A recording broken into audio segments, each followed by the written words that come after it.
নমস্কার। আপনারা প্রত্যেকেই জানেন আগে যেমন অনলাইনের মাধ্যমে আপনারা বাড়িতে বসেই আধার কার্ডের বিভিন্ন কারেকশন বা আপডেটের কাজ করতে পারতেন। এখন কিন্তু সেখানে অনেকটাই রেস্ট্রিকশন এসে গেছে। শুধুমাত্র অ্যাড্রেস আপডেট করা ছাড়া আর অন্য কাজ কিন্তু আপনি অনলাইনের মাধ্যমে করতে পারবেন না আধার কার্ডের ক্ষেত্রে। এবার ম্যাক্সিমাম আধার সেন্টারগুলিতে এই কারণে ভিড় হয়ে যাচ্ছে। জন্ম তারিখ সংশোধন, নামের পদবি পরিবর্তন, এই সমস্ত ক্ষেত্রে কিন্তু আপনাকে আধার সেন্টারেই যেতে হবে। তাও কিন্তু একটা জিনিস অনলাইনের মাধ্যমে কারেকশন করা যায়, সেটা হলো অ্যাড্রেস আপডেট। এবার এই অ্যাড্রেস আপডেট দুভাবে করা যায়। একটা হলো আপনি ডকুমেন্ট আপলোড করে করতে পারেন, আর একটা আছে head of the family base. এবার head of the family base Aadhaar update কি করে করবেন, এই রিলেটেড ডেডিকেটেড ভিডিও একটি আমার চ্যানেলে আছে, সম্ভব হলে সেটা একবার দেখে নেবেন।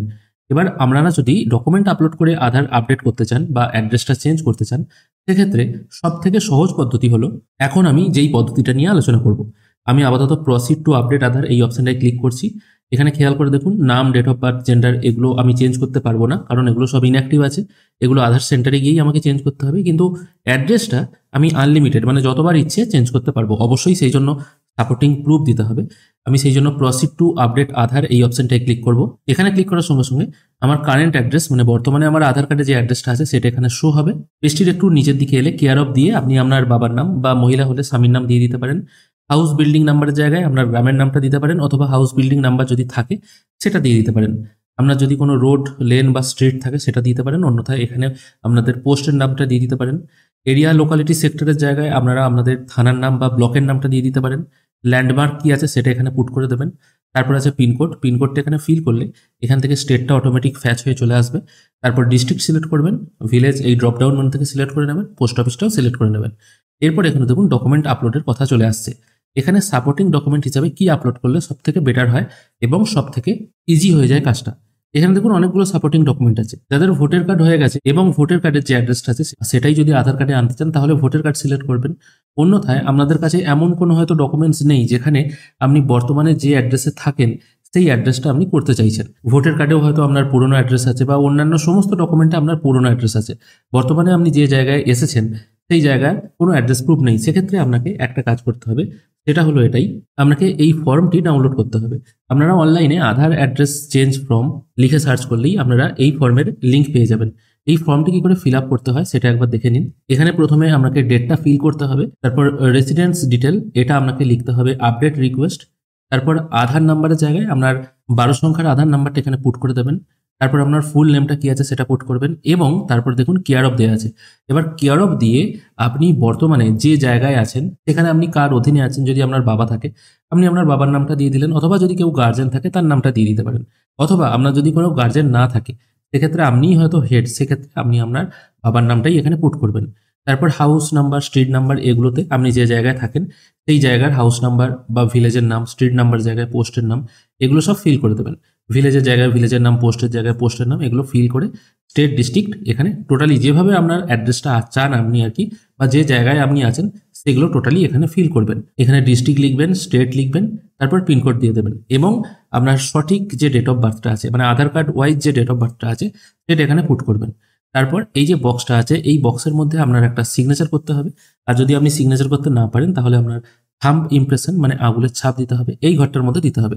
এবং তারপর আপনার একটা ফটোগ্রাফ পেস্ট করতে হবে 3.5 সেন্টিমিটার ইন্টু 4.5 সেন্টিমিটার।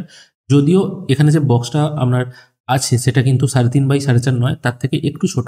এই ফটোগ্রাফ যদি একটু ছোট হয় অসুবিধা নেই, ফটোগ্রাফটা এখানে পেস্ট করে দেবেন। পেজটির আরেকটু নিচের দিকে এলে আপনি যাকে দিয়ে এই সার্টিফিকেটটা তৈরি করবেন তার ডিটেল এখানে ফিল করতে হবে। কাকে দিয়ে সার্টিফিকেটটা তৈরি করা যাবে সেটা আগে দেখে নিয়ে যাক। গেজেটেড অফিসার, গেজেটেড অফিসারকে পাওয়া একটু মুশকিল, বা আপনাদের এরিয়ায় যদি কোনো গেজেটেড অফিসার থাকেও তিনি আপনার সইটা দিতে চাইবেন না, কারণ আপনি যেহেতু ওই এলাকায় প্রথম গেছেন, উনিও আপনাকে চেনেন না, আপনিও তাকে চেনেন না। সেক্ষেত্রে গেজেটেড অফিসারকে দিয়ে সই করানোটা একটু মুশকিল। সেকেন্ড অপশন আছে ভিলেজ পঞ্চায়েত হেড অর মুখিয়া। এটা দেখুন, ভিলেজ পঞ্চায়েত হেড মানে আপনার গ্রামের যিনি প্রধান আছেন এই প্রধানের কাছ থেকে আপনি যদি সই করিয়ে আনতে পারেন সেক্ষেত্রেও চলবে, অথবা মুখিয়া যদি কেউ থাকেন তার কাছ থেকে সই করে আনলেও হবে।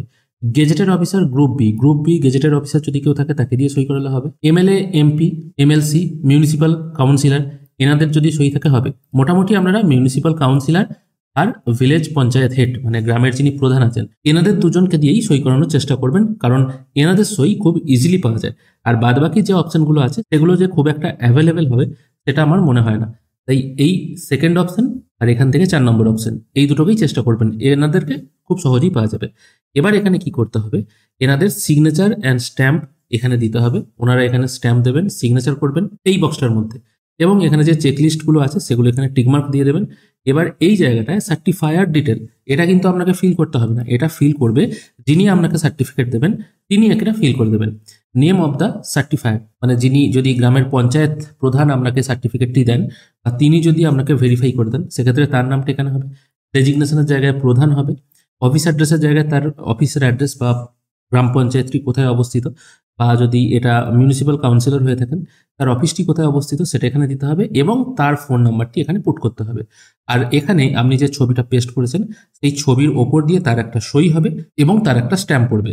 এই সার্টিফিকেটটা বা এই কপিটা আপনার রেডি হয়ে গেল। এটা এক পাতারই একটা ফর্ম। এই ফর্মটি রেডি হয়ে গেলে এই ভ্যালিড সাপোর্টিং ডকুমেন্ট এখানে এসে আপনাকে সিলেক্ট করতে হবে standard certificate by village panchayat head president mukhiya, এরকম যে অপশনটা আছে এটা আপনাকে সিলেক্ট করতে হবে। যদি এমএলএ এমপি হয় সেটা এখান থেকে আপনারা সিলেক্ট করে নিতে পারেন। এরকম বিভিন্ন আলাদা আলাদা অপশন কিন্তু আপনারা পেয়ে যাবেন।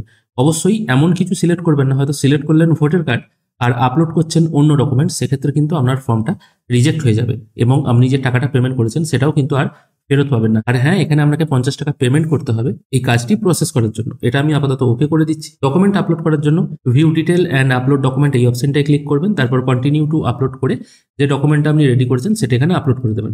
অবশ্যই এখানে বলে রাখি এই জন্য ফাইল সাইজ হতে হবে 2 MBর মধ্যে পিডিএফ ফরম্যাটে। সবকিছু এখানে আপলোড করে নেওয়ার পর নেক্সট অপশনে ক্লিক করবেন। এরপর আপনার নতুন অ্যাড্রেসটা এখানে শো হবে, এটা একবার ভালো করে মিলিয়ে নেবেন। তারপর আই হেয়ার বাই কনফার্ম এর পাশে একটা টিকমার্ক দিয়ে এরকম একটা ডায়লগ বক্স আসবে, এটাকে ক্লোজ করে দেবেন। তারপর নেক্সট অপশনে ক্লিক করবেন। নেক্সট করার পর পেমেন্ট করতে হবে, সেই জন্য আবার এই অপশনটায় টিকমার্ক দিয়ে যে কোনো একটা অপশন আপনারা চুজ করে নেবেন। আমি আপাতত রজারপে সিলেক্ট করে মেক পেমেন্ট করছি। এরপর আপনাদের সামনে একটা কিউআর কোড জেনারেট হয়ে চলে আসবে। এটা আপনি আপনাদের ফোনপে বা গুগল পের মাধ্যমে স্ক্যান করে পেমেন্ট করে দিলেই পেমেন্ট প্রসেস কমপ্লিট হয়ে যাবে। পেমেন্ট প্রসেস কমপ্লিট হয়ে যাওয়ার পর মোটামুটি 3 থেকে 4 দিন সময় লাগে এই আধারটা আপডেট হতে, অথবা মাঝে মাঝে আপনারা চেক করে দেখে নিতে পারেন আধারটি আপডেট হয়েছে কিনা। চেক করার জন্য আবার এইভাবে লগ ইন করতে পারেন। লগ ইন করে আধারটি ডাউনলোড করে দেখে নেবেন আপনাদের কাজটি হয়েছে কিনা, অথবা আপনারা আপনাদের ফোনেও চেক করে দেখতে পারেন। যখন আপনার কাজটি হয়ে যাবে তখন দেখবেন আপনারা ফোনে একটি SMS পাবেন, যেখানে আপনার বলা থাকবে আপনি যে আপডেটের কাজটি দিয়েছিলেন সেটা কমপ্লিট হয়েছে, অথবা রিজেক্ট হলে তারও কিন্তু মেসেজ চলে আসে। একবার আপডেট হয়ে গেলে আপনারা আধার কার্ড প্রিন্ট করতে পারবেন, অথবা যদি মনে করেন প্রিন্ট করবো না সেক্ষেত্রে ওয়েট করতে হবে 3 থেকে 4 মাস, এরকমই মোটামুটি সময় লাগে। কারোর ক্ষেত্রে 1 মাসের মধ্যেও চলে আসে, আবার কারোর ক্ষেত্রে হয়তো নাও আসতে পারে। তবে বেটার হয় যদি আপনাদের আর্জেন্ট থেকে থাকে তাহলে অনলাইন থেকে ডাউনলোড করে কার্ডটিকে বার করে নেওয়া। এইভাবেই কিন্তু আপনারা খুব সহজ প্রসেসে আধারের অ্যাড্রেস চেঞ্জ করতে পারবেন বা আপডেট করতে পারবেন মাত্র 50 টাকার বিনিময়ে। আশা করি আজকের এই ভিডিও আপনাদের ভালো লেগেছে। যদি ভালো লেগে থাকে অবশ্যই একটি লাইক করবেন। ভিডিও দেখার জন্য অসংখ্য ধন্যবাদ। ভালো থাকবেন।